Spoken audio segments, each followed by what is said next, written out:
Bienvenidos a El Caso Secreto, donde exploramos las historias más impactantes del crimen organizado y los criminales más famosos de la historia. Hoy nos adentramos en la vida de uno de los gánsteres más icónicos del siglo XX, Al Capone. Conocido como Scarface o Cara Cortada, Capone fue el rey del crimen en Chicago durante la era de la prohibición en los Estados Unidos. Fue responsable de dirigir una de las redes criminales más poderosas y peligrosas de la época, mientras la policía y el FBI luchaban por poner fin a su reinado de terror. Si te interesan historias como esta, no olvides suscribirte al canal para más contenido sobre crímenes reales y los personajes más temidos de la historia. Activa la campanita para no perderte ni un solo video. Alphonse Gabriel Capone nació el 17 de enero de 1999 en Brooklyn, Nueva York. Sus padres, inmigrantes italianos, se establecieron en Estados Unidos buscando un futuro mejor para sus hijos. Desde joven, Capone mostró interés por el poder y la influencia. No era un buen estudiante y fue expulsado de la escuela a los 14 años después de golpear a un maestro. A partir de ese momento, comenzó a involucrarse en pequeñas actividades delictivas como miembro de bandas juveniles en su vecindario. Durante estos años, Capone conoció a Johnny Torrio, un destacado gángster de Nueva York que se convertiría en su mentor y una figura clave en su ascenso en el mundo del crimen organizado. Torrio era un hombre astuto y experimentado, que había aprendido las reglas del juego en el violento mundo del crimen. Él vio potencial en Capone y le enseñó las habilidades necesarias para operar en el lado oscuro de la sociedad. La influencia de Torrio fue crucial. No solo le enseñó a Capone sobre el negocio del contrabando, sino también sobre la importancia de establecer conexiones y alianzas en el mundo del crimen. Estas enseñanzas se convirtieron en la base del éxito de Capone en Chicago.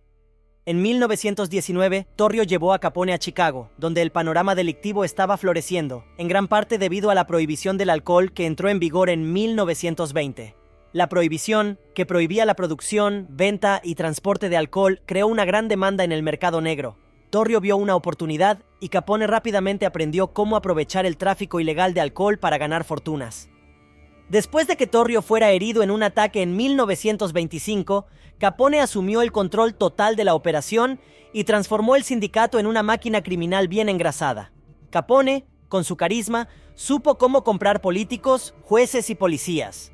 Además, gestionaba casas de apuestas, prostíbulos y otros negocios ilegales, siempre con una mano firme para eliminar a cualquier competidor que intentara desafiar su imperio. Su éxito en el mundo criminal no solo se debió a su astucia y habilidades empresariales, sino también a su capacidad para establecer un ambiente de lealtad y miedo entre sus hombres. Capone entendía que mantener a sus empleados felices y bien compensados era esencial para evitar traiciones y mantener el control.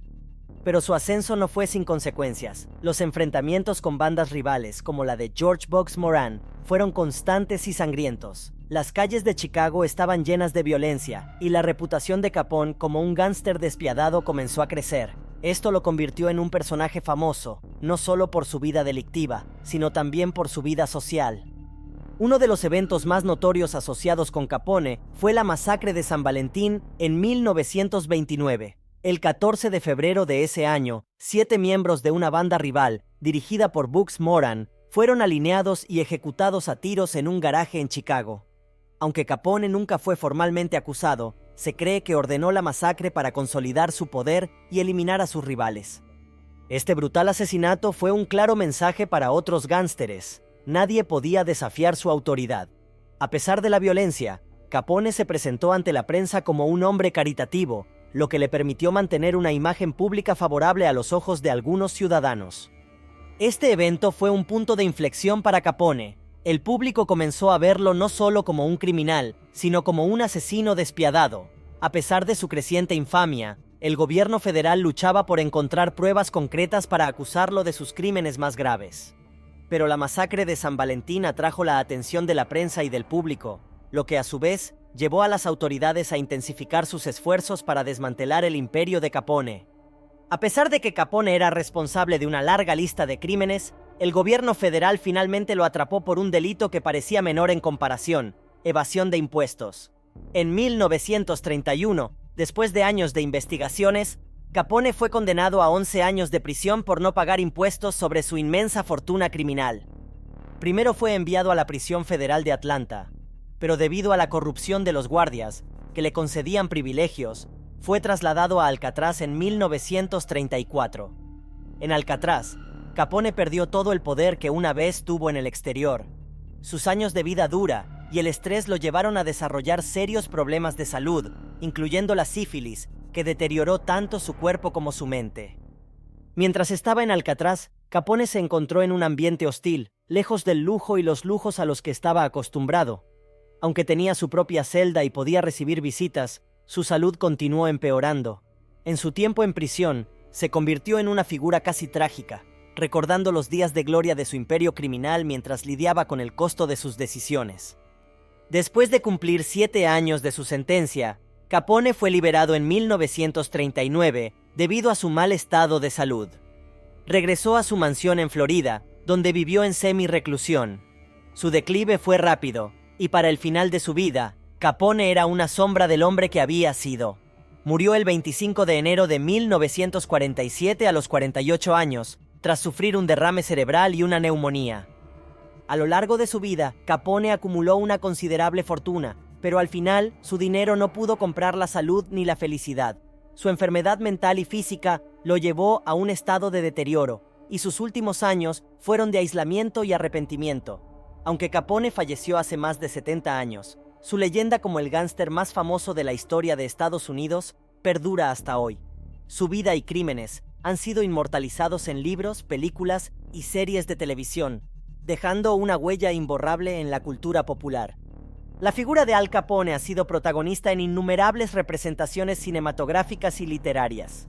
Películas como Los Intocables y series como Boardwalk Empire han recreado la vida del gángster, pero ¿cuánto de lo que vemos en pantalla es verdad? La realidad es que la mayoría de estas representaciones exageran ciertos aspectos o se centran en los episodios más dramáticos de su vida, omitiendo detalles importantes sobre su carácter, sus errores y sus debilidades. En la vida real, Capone era más complejo de lo que las películas muestran. Era un hombre que quería ser visto como un benefactor de su comunidad, donando a causas caritativas. Sin embargo, detrás de esta imagen pública, se escondía un líder criminal violento y despiadado, dispuesto a todo para mantener el control. Además, es importante mencionar cómo la prensa contribuyó a la creación del mito de Al Capone.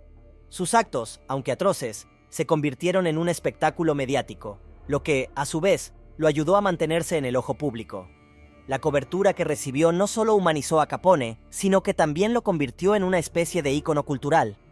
El caso de Al Capone es un recordatorio de cómo el crimen organizado puede llegar a ser tan poderoso que incluso las autoridades más fuertes tienen dificultades para enfrentarlo. A pesar de su influencia y poder, Capone no pudo escapar de las consecuencias de sus actos, y finalmente la justicia lo alcanzó. Es interesante reflexionar sobre cómo Capone se convirtió en un símbolo del crimen y la corrupción en una época en que la ley y el orden estaban siendo desafiados. Su historia es un estudio sobre el exceso y las consecuencias de vivir una vida de crimen. Además, este caso nos enseña una valiosa lección. Incluso los criminales más poderosos pueden caer por errores aparentemente insignificantes, como no pagar impuestos. La historia de Capone sigue siendo relevante porque muestra que, tarde o temprano, las acciones de una persona vuelven a perseguirla. Si te ha parecido interesante esta historia, no olvides suscribirte a El Caso Secreto para más contenidos sobre los criminales más infames de la historia. Comparte este video si te gustó y déjanos tus comentarios sobre lo que piensas de Al Capone y su legado. No olvides activar la campanita para no perderte nuestros próximos videos. ¡Hasta la próxima!